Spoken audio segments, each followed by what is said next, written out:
Welcome to the Midnight Codex, where forgotten truths breathe and shadows tell their tale. Tonight, don't blink and don't look behind you. I shouldn't have come here. I knew it the moment I stepped through those gates, but I didn't have much of a choice. The cemetery loomed ahead, its twisted, gnarled trees stretching like skeletal arms towards the heavens. The sun was setting, casting long shadows across the overgrown gravestones, their inscriptions weathered and illegible.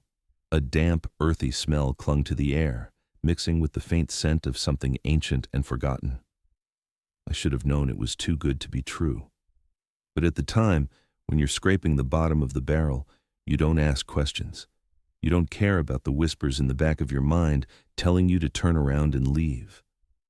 The money was more than enough to cover my rent for months, maybe longer if I stretched it. And honestly, I was tired of the job search, tired of rejection. I didn't expect the job offer to come from a place like this, but it did.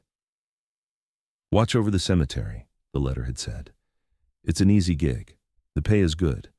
Just make sure no one trespasses and keep the grounds maintained. It's a quiet spot and it's been abandoned for decades." And so here I was, Jack Sterling, 30 years old, with a failing career and nothing else to lose. I walked through the rusted gates and onto the grounds, my boots crunching on the gravel. The cemetery was vast, far bigger than I had expected, stretching across acres of land. Weeds grew unchecked, wrapping themselves around the gravestones, swallowing up what little remained of the once pristine grounds. In the distance, the outline of a chapel rose up, its steeple barely visible against the gray sky. It was silent. Too silent. Not a single bird chirped, no wind rustled the leaves, not even the distant hum of traffic. The air felt thick, heavy with something unspoken, like the earth itself was holding its breath. I wasn't a superstitious man. Ghosts, curses, I didn't believe in any of it. But there was something about this place that made the hairs on the back of my neck stand up. Something about the way the sun seemed to sink faster, as if eager to leave the cemetery behind. A figure appeared from the shadows near the chapel, and I froze. The owner, I assumed. He was tall, thin, with a face that seemed older than it should have been. His clothes were out of place, too formal for the setting, as if he'd just come from a meeting in some dimly lit office instead of a decrepit graveyard. "Jack Sterling?" His voice was low, rough, as though he hadn't spoken in years. I nodded, and he handed me a piece of paper, the edges curled and browned with age. There were only 3 rules written on it, but the way he handed it to me made it feel like they were the most important words I would ever read. "Read them carefully," he said, his eyes never leaving mine. "And remember, they're not suggestions, they're instructions." I unfolded the paper, scanning the words. Rule 1. Do not enter the chapel after midnight. Rule 2. Do not speak to the spirits, no matter how real they seem. Rule 3. Leave the cemetery before dawn, or you will never leave. I chuckled nervously. Right. No late-night chapel visits, no ghost conversations, and no staying past dawn. Got it? He didn't smile. His gaze stayed cold, his expression unreadable. "It's not a joke, Jack. This place, it's different from what you're used to. The rules are there for a reason. Break them, and there will be consequences, worse than you can imagine." I glanced back at the chapel, then down at the paper, but something about his voice made me uneasy. He seemed too serious, too urgent. "Look," I said, trying to brush it off. "I've had my fair share of strange jobs. I'm just here to do my thing and get paid." He nodded slowly, as if weighing my words before turning away. "I'll leave you to it then. Just remember what I said." I watched him retreat toward the chapel, his footsteps soft and deliberate. As he disappeared into the shadows, I felt a chill creep up my spine, but I shook it off. It was just superstition, I told myself, just an old man with too many stories. The job was simple enough: watch over the cemetery, keep the grounds tidy, and leave when the night was over. There was nothing to fear here. But as the sun dipped lower, the atmosphere around the cemetery shifted. The shadows grew longer, swallowing the gravestones and the trees. I walked through the rows of old, weathered tombstones, wondering why anyone would want to buy such a place. There were no mourners here, no families, no signs of life. Just the whispers of the dead carried on the wind, if you believed in that sort of thing. I came to the chapel last. It sat at the center of the cemetery, dark and imposing. Its doors were half open, but I didn't dare step inside. The air around it felt wrong. The stone was cold to the touch, and when I glanced inside, I could swear I saw something move in the shadows. I stepped back, my heart racing, but I quickly chalked it up to nerves. Maybe it was just the isolation getting to me. I turned my attention back to the rules. The first rule seemed easy enough to follow. Who would want to go into a creepy chapel at midnight anyway? And the second rule, about speaking to spirits. Well, that one was just plain ridiculous. Ghosts didn't exist. But as I walked deeper into the cemetery, something gnawed at the back of my mind. The stillness of the place was unsettling. The wind, which had been gently rustling the trees earlier, had died down completely. The silence was almost suffocating. I took a deep breath, trying to shake the uneasy feeling settling in my chest. I was just here for a few hours. It was a job, nothing more. But as the evening wore on and the darkness settled in around me, I couldn't help but wonder, what if the old man's warnings weren't just superstition? What if there was something in the cemetery that I didn't understand? The longer I stayed, the more I realized I wasn't just watching over the cemetery. It was watching me. I didn't believe in ghosts. I didn't believe in curses. I told myself that repeatedly as I walked through the cemetery that evening, pacing between gravestones and overgrown paths, trying to keep myself busy. The setting sun had long disappeared, and the only light now came from the dim glow of a lantern I'd hung by the gates. The shadows of the trees stretched unnaturally long, their forms twisting and writhing in the breeze that seemed to come from nowhere. I could feel the weight of the air around me, thick and suffocating. Something was watching me. I couldn't explain it, but the hairs on the back of my neck stood up as I walked. Each step felt like it echoed louder than the last, a rhythmic pulse that seemed to draw attention. It was quiet, too quiet. No insects chirped, no rustling leaves, just the wind whispering through the branches and my own footsteps on the gravel. I couldn't shake the feeling that something was waiting, something unseen, hidden in the dark corners of the cemetery. It wasn't until I reached the chapel that my resolve started to slip. I had spent the better part of an hour walking the grounds, making sure nothing was amiss. The place was as abandoned as the owner had claimed. But the chapel at the center of the cemetery called to me. It sat there, in the distance, silent and imposing, its dark silhouette cut sharply against the night sky. The doors were ajar, the way they had been earlier. A breeze stirred the edges of the open door, making it sway slightly. I stood there for a moment, staring at it, my heart pounding in my chest. I had no business being near it. That was Rule 1. The chapel was forbidden after midnight, but my curiosity began to gnaw at me, urging me to step closer. What harm would it do? I was just here to watch over the cemetery. No one would even know. I shook my head, trying to push the thought away. Yet, the more I tried to resist, the stronger the pull became. I glanced at my watch. It was just after 11. I still had time, but I knew deep down that the rule wasn't there for my convenience. It was there for a reason. The question was, what was that reason? The temptation was overwhelming. I couldn't fight it any longer. I found myself walking toward the chapel, my feet moving of their own accord.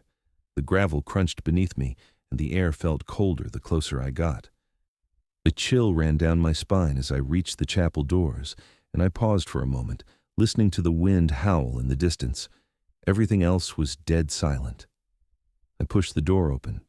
The inside of the chapel was dark, save for the faint glow of moonlight filtering through the cracks in the old wooden beams.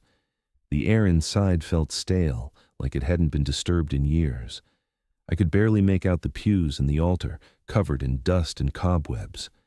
The space felt suffocating, as if it was holding its breath, waiting for something to happen.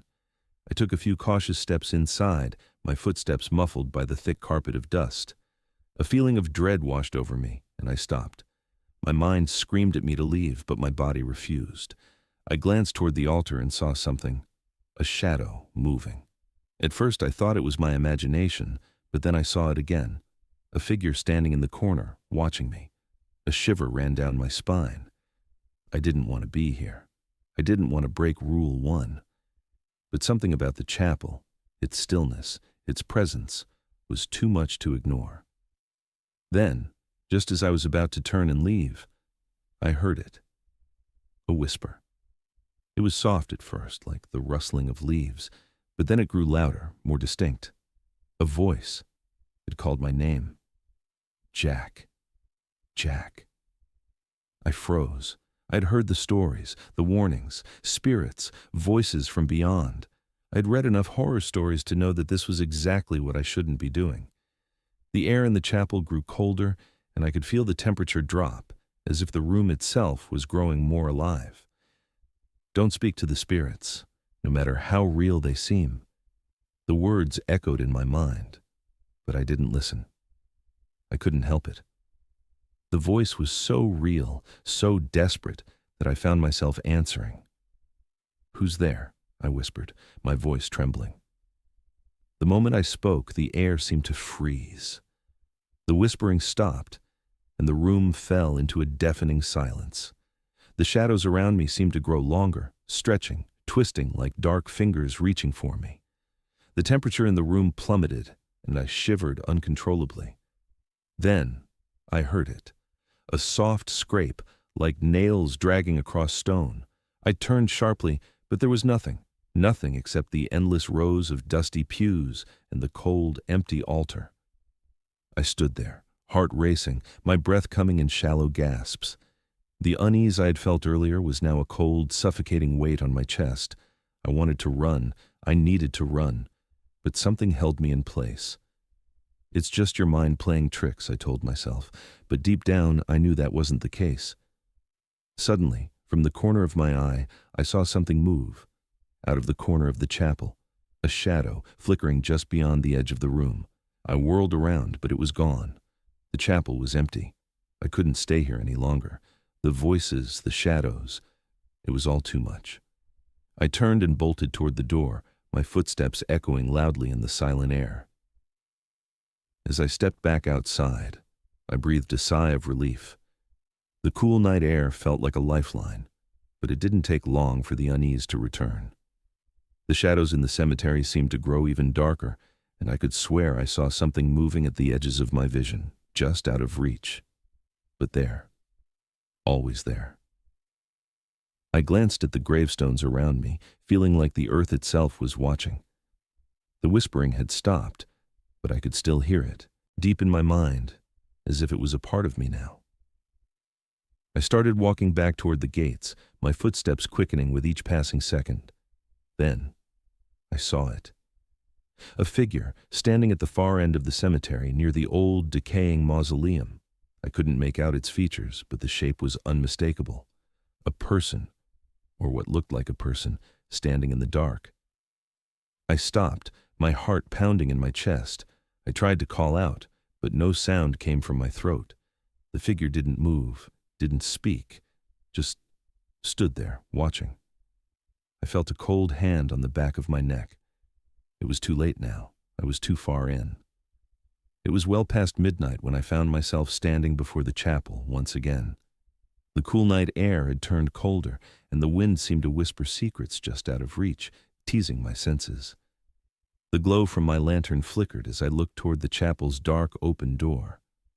The once forbidden entrance now beckoned me like a siren's call. Rule 1 echoed in my mind, the words burning through the darkness: "Do not enter the chapel after midnight." But the temptation was overwhelming, gnawing at me with each passing second. The air around me felt charged, like the entire cemetery was alive, waiting. It wasn't the chapel that called me. It was the deep sense of mystery that seemed to pulse from it, urging me to cross that invisible boundary. I stepped forward, each step more hesitant than the last. I should have turned back, The old man's warning had been clear, but the pull of the chapel felt stronger now than any fear could hold me back. I needed to know what was inside. I had to. I pushed the door open further, the creak of the hinges loud in the silent night. The chapel's interior was dim, lit only by the pale moonlight streaming through the cracks in the rotting wood above.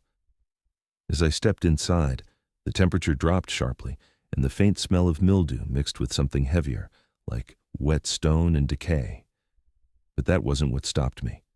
It was the feeling, the sense that the place was alive. The air wasn't still. It pulsed, vibrating with something ancient, something that seemed to be watching me. I stood frozen at the threshold, my breath coming in shallow gasps as I looked around. The chapel wasn't just an abandoned structure. It was something more, something old, something that knew I was there. The walls, once pristine white, were now covered in layers of grime and age, but there was something else, something etched into the stone.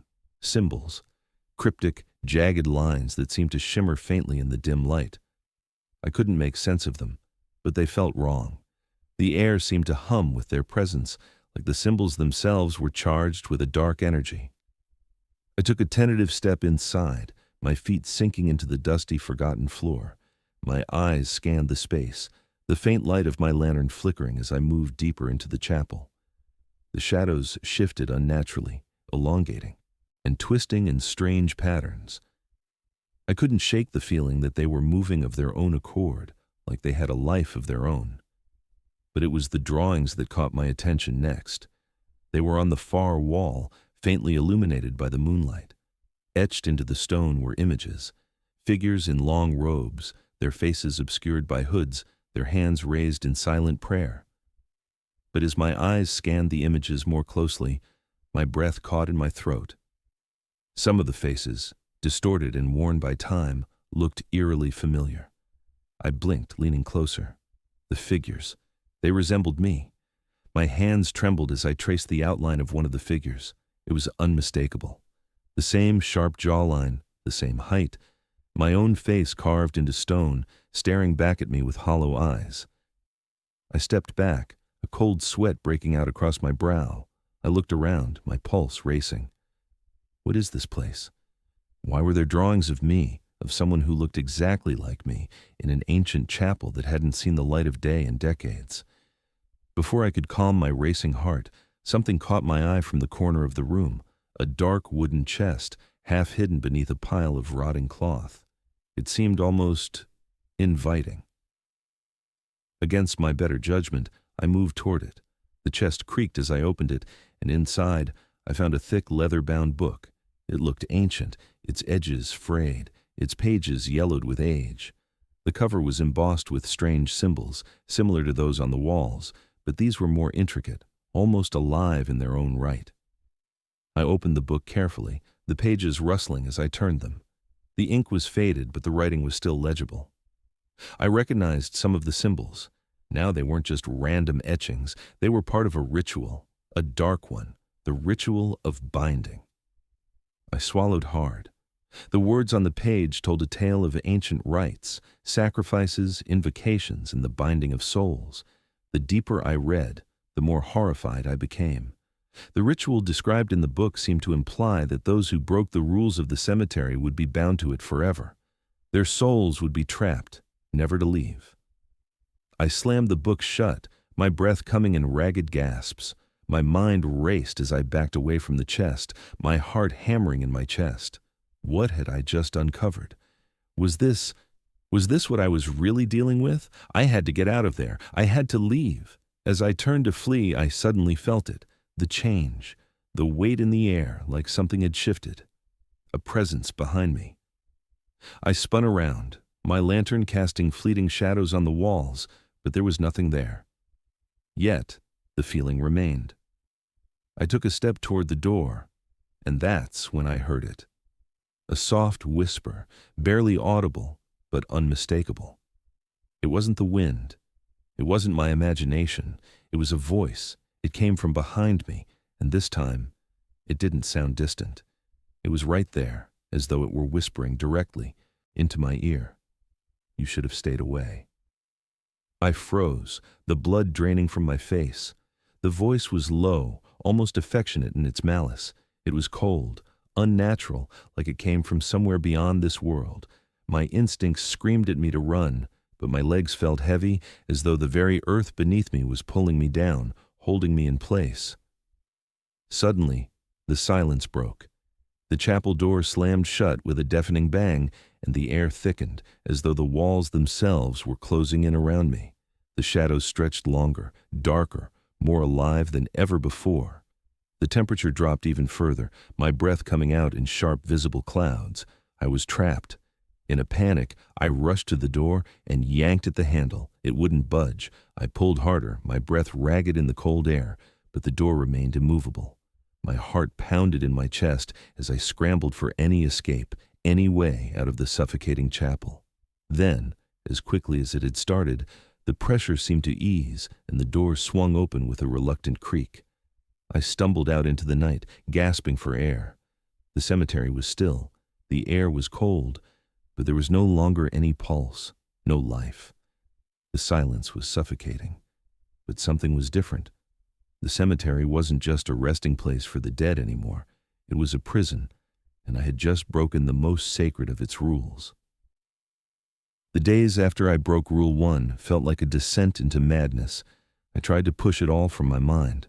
The chapel, the symbols, the strange book, the whispering voice. But the more I tried to ignore it, the more it seemed to intrude into every moment of my life. The silence of the cemetery, once a comforting companion, had turned into something oppressive. The air was thick, pressing down on me like a weight I couldn't shake off. I thought I had escaped when I left the chapel, but it was only the beginning. The haunting started subtly. At first, it was just a flicker in the corner of my vision, a shadow darting between the gravestones, a movement that seemed out of place. I brushed it off, telling myself it was nothing. The wind, my tired eyes. But as the nights went on, the sightings became harder to ignore. I would be walking through the cemetery, my lantern swinging softly when I'd see them. Figures. Not distinct at first, but shadows that lurked just at the edge of my vision. They moved fast, too fast to be real. I'd turn my head and the space would be empty, the gravestones standing still in the quiet darkness. Then, it happened again. I was in the chapel, checking on the grounds, making sure I followed every rule to the letter after what happened. The air inside was heavier than I remembered, more suffocating. The door creaked as it closed behind me, and that was when I saw her, just standing there near the altar, her figure barely visible in the low light. She was tall, her features obscured by shadows, but I could feel her presence. The coldness in the room seemed to intensify, and for a moment I thought I was imagining it. But then she turned, and her eyes locked onto mine. A chill ran through my spine. Her mouth opened, and a name escaped her lips in a low whisper. Anna. It was as though the name echoed through the walls of the chapel, reverberating in my skull. Anna. The name seemed familiar, but I couldn't place it. I didn't know anyone by that name. The shadowy figure stood still, her eyes never leaving mine. A cold draft swept through the room, and I shivered. The spirit vanished before I could react. I blinked, and she was gone, like smoke carried away by the wind. I stood frozen, my mind racing. Was that a spirit? Or had my mind finally snapped under the pressure? The name. Anna. I couldn't shake it. I'd never heard the name before, not that I could remember, but there was something about it that seemed too personal, too urgent. It lingered in my mind, tugging at the edges of my thoughts. As the days passed, I began hearing it again. At first it was faint, a whisper that seemed to come from the walls of the cemetery itself. Anna. The name would echo, distant, before fading away like the last remnants of a bad dream. But then, it grew more frequent, more insistent. I started hearing it in my sleep. The name, Anna, repeated over and over like a chant I couldn't escape from. It was maddening. One night, after hearing the name for what felt like the 100th time, I snapped. I stood up from my bed in a cold sweat, gasping for breath. The air in my room was suffocating, thick with the smell of mildew and decay. My heartbeat hammered in my chest, and I felt it again. the sensation of eyes watching me. I spun around, my heart racing, but the room was empty. Is it just me? I wondered. Am I losing my mind? But I knew. Deep down, I knew something was wrong. Something was waiting for me, watching me. It wasn't just the spirits that haunted me. It was the place itself. The cemetery had become a prison. It was alive, and it wanted something from me. I tried to sleep, but the visions wouldn't let me. Every time I closed my eyes, I saw her, Anna. She was always there, standing just beyond my sight, her presence lurking in the shadows. I couldn't escape her. The walls seemed to close in around me. The shadows of the cemetery seemed to stretch farther, creeping closer with each passing moment. I stopped going into the chapel after that night, but it didn't matter. The spirits found me anyway. I'd see them when I was walking the cemetery, moving in the corners of my eyes, just beyond my reach. There was no escaping them. They were there, always there, in the quiet between the wind, the whispering grass. One night, as I paced near the mausoleum, the feeling of being watched intensified. I turned to look behind me, and there, standing near the old stone structure, was the figure again. It was a woman, the same one I'd seen in the chapel. Her face was obscured, but her presence was undeniable. She stood still, her body barely visible in the dim light, as if waiting for me to approach. I felt an inexplicable pull, urging me forward, but I didn't move. Anna, I thought. The name echoed in my mind like a silent scream. "Who are you?" I whispered, my voice shaking. "What do you want?" The figure didn't move. The air around me grew colder, and I could feel my breath turning to mist in front of me. The shadows in the cemetery deepened, the silence stretching longer, stretching tighter. "I can't help you," I said, my voice barely more than a hoarse whisper. "I don't know you. I don't know Anna." But the figure didn't answer. She just stood there, her gaze fixed on me. Then, slowly, she began to move, stepping out of the shadows, each step deliberate, as if she was drawing closer to me with every passing second. The air felt thick, heavy, and the ground beneath my feet seemed to shift, as though I was no longer standing on solid earth. "Please," I whispered. "I don't know what you want." But the figure kept coming closer, her form becoming clearer. I could almost make out her features now, her eyes dark, filled with sorrow. And then, just as she was within arm's reach, she vanished. Just like that, into the night, leaving behind nothing but a cold emptiness. I stood there, frozen, the echo of her presence lingering. My legs felt weak, my heart still racing. I didn't know who she was. I didn't know what she wanted. But I was certain of one thing now. I wasn't alone in the cemetery. Not by a long shot. The spirits had come for me, and they weren't going to leave until they had what they wanted. The night seemed endless. I was still here, still trapped in this place, unable to leave. The cemetery had changed. It was no longer just a graveyard, an abandoned relic of a bygone era. No, it was something far worse, something alive, pulsing with a malevolent energy that grew stronger the longer I stayed. The weight of it pressed down on me like a vice, suffocating, making it harder to breathe. I glanced up at the sky. The first light of dawn was barely visible on the horizon, but the darkness clung to the cemetery with an unnatural persistence, as if the night didn't want to release its grip on the land. My watch showed it was 4:30 a.m., and I could feel the time slipping away. The urge to leave had never been stronger, but Rule 3 haunted me more than ever. Leave before dawn, or you will never leave. The spirits around me were restless, their whispers growing louder, more frantic. I could feel them closing in, their presence pressing against me like invisible hands. They wanted something. They needed something. I could feel their cold fingers brushing against my skin, as though they were reaching out from the shadows, waiting to pull me into their world.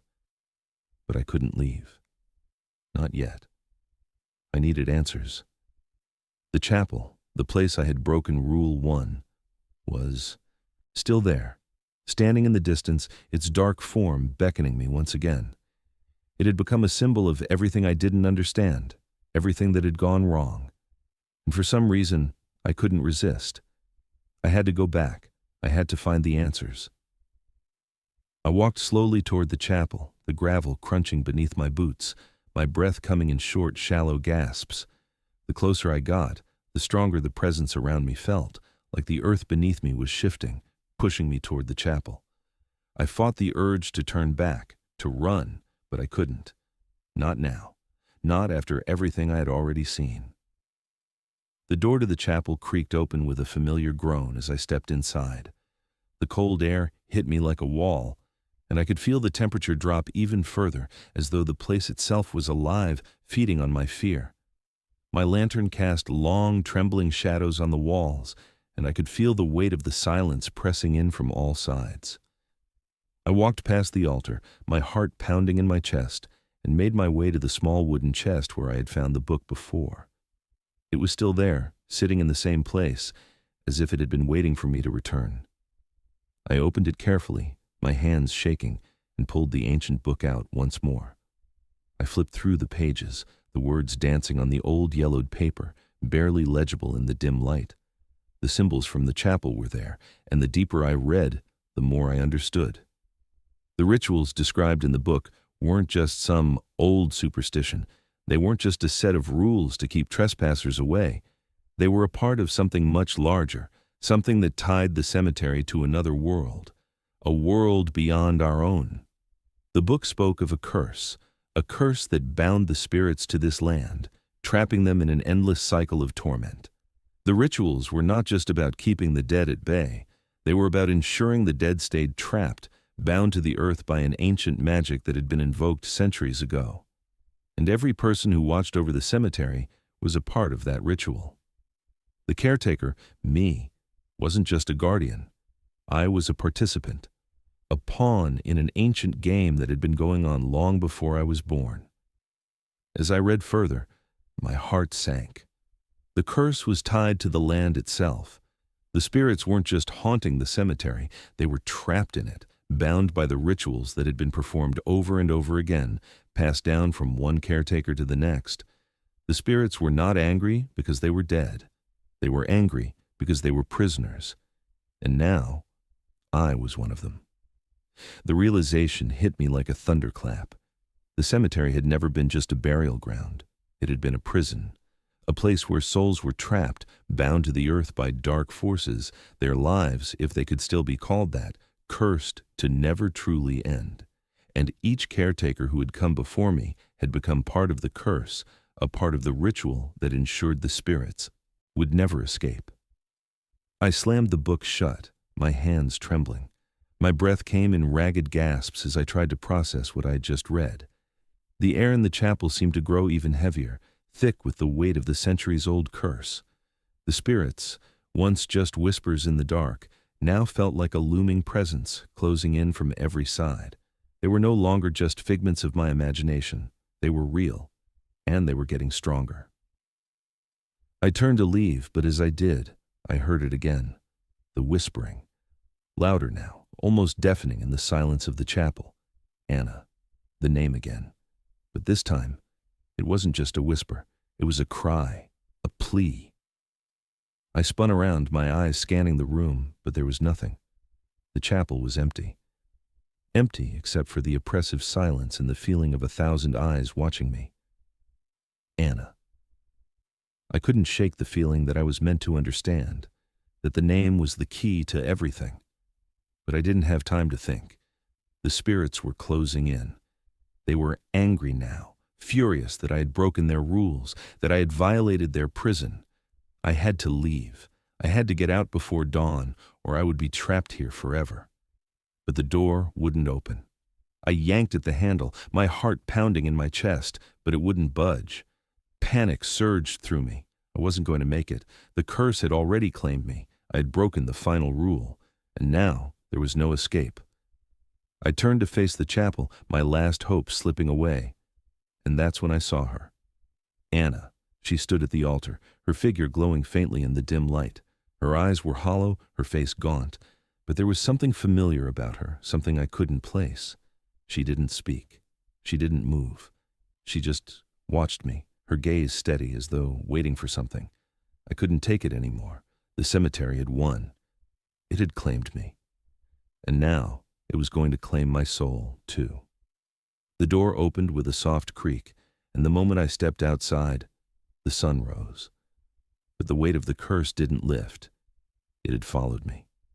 And now, it was mine to bear forever. The first light of dawn crept slowly across the horizon, casting long, thin fingers of light through the twisted branches of the cemetery's trees. The air was frigid, biting at my skin as I stood at the gates, my heart pounding in my chest. I could hear the faintest stirrings of life in the distance, the town, still asleep, blissfully unaware of the nightmare unfolding in the cemetery. But I wasn't in the town. I wasn't in the world I knew anymore. I was here, trapped in this desolate place where the spirits whispered and the shadows stretched unnaturally long. I was about to make a decision that would seal my fate one way or another. Leave before sunrise, or you will never leave. That was Rule 3. The final rule. And I had already broken the first two. I had ignored their warnings. I had entered the chapel after midnight. I had spoken to the spirits. And now they were closing in on me. I could feel them all around me, their eyes watching, waiting for me to make my move. They wanted something. They wanted me to stay. But could I really leave? Could I break Rule 3 and escape? Or would I condemn myself to an eternity here, forever bound to this cursed land? I glanced back toward the chapel, my gaze falling on the silhouette of Anna, standing at the altar, her hollow eyes watching me. The air felt thick with the weight of her gaze. She was there, waiting for me to choose, waiting for me to make the final decision. But was there a choice anymore? I had already felt the chains of the curse tightening around me. I had already felt the presence of the spirits, growing stronger the longer I stayed. They weren't just haunting the cemetery anymore. They were becoming part of me. I was becoming part of them. The wind picked up, whipping through the trees and howling through the gravestones. It felt like the cemetery itself was alive, its pulse syncing with mine, each beat louder than the last. My chest tightened as I realized the truth. The curse was not just a force that haunted this place, it was the cemetery itself. And if I stayed, if I violated the final rule, I would become one with it. I would be trapped here forever, just like the others. But if I left, if I defied the rule, would I be free? Or would I be giving up my soul, forever caught between this world and the next? The sun was rising. I could feel its warmth, just a faint touch on my skin, but it was enough to remind me of what I stood to lose. I couldn't stay. I had to get out. I had to leave before it was too late. I turned and ran. My legs burned as I sprinted toward the gates, my breath coming in short, ragged gasps. The gravel crunched underfoot, the sound sharp in the still morning air. The cemetery was waking up, the spirits restless, their whispers growing louder, more urgent, calling out to me, begging me to stay. But I didn't listen. I couldn't. The gates were so close, just a few more steps. I reached for the rusty iron handle, my fingers trembling with fear. My heart pounded in my chest, each beat a deafening reminder of what was at stake. I pulled the gate open. The cold metal scraped against the stone as I pushed it wide enough to slip through. Freedom was within my grasp. I could feel the pull of the outside world, the warmth of the sun, the bustle of life beyond the cemetery.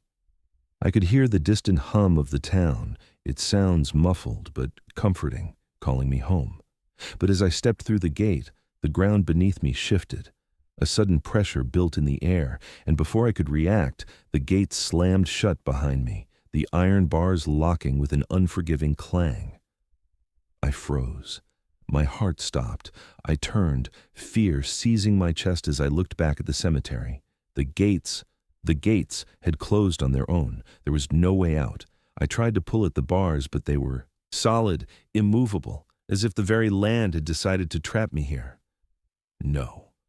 I backed away from the gates, my breath shallow, my pulse racing. And that's when I saw her again. Anna. She stood in the distance near the chapel, her form faint in the early morning light. Her hollow eyes were fixed on me, her expression unreadable. The cold wind whipped around me, and I could feel the weight of her gaze on my soul. Slowly, she began to move toward me, her steps deliberate, each one echoing in the silence. I wanted to scream, to run, but my feet wouldn't move. I was rooted to the spot, trapped by the cemetery, by the curse that had already claimed me. I looked around, hoping for an escape, but the spirits were closing in. I could see them now, shadows moving between the gravestones, their eyes glowing in the dark. They were all around me, their faces twisted in silent agony. The cemetery had won. Anna was the first to reach me. She didn't speak. She didn't need to. Her presence was enough. She was the embodiment of the curse, the one who had been waiting for me to arrive, to become one with them. I looked around, but there was nowhere to run. The spirits surrounded me, their forms shifting in the shadows, their eyes watching, waiting for me to join them. The air felt thick, suffocating. I couldn't breathe. I couldn't escape. Is this it? The question echoed in my mind as the cemetery closed in around me. I had broken the rules. I had tried to escape, but it was too late. I was a part of this place now, a part of the curse, just like the others. The spirits whispered in the wind, their voices a lullaby of torment, a song for the trapped souls of the cemetery. And as Anna reached out to me, her cold fingers brushing against my skin, I knew the truth. There was no way out. The gates were locked, and I was trapped, bound to the cemetery forever.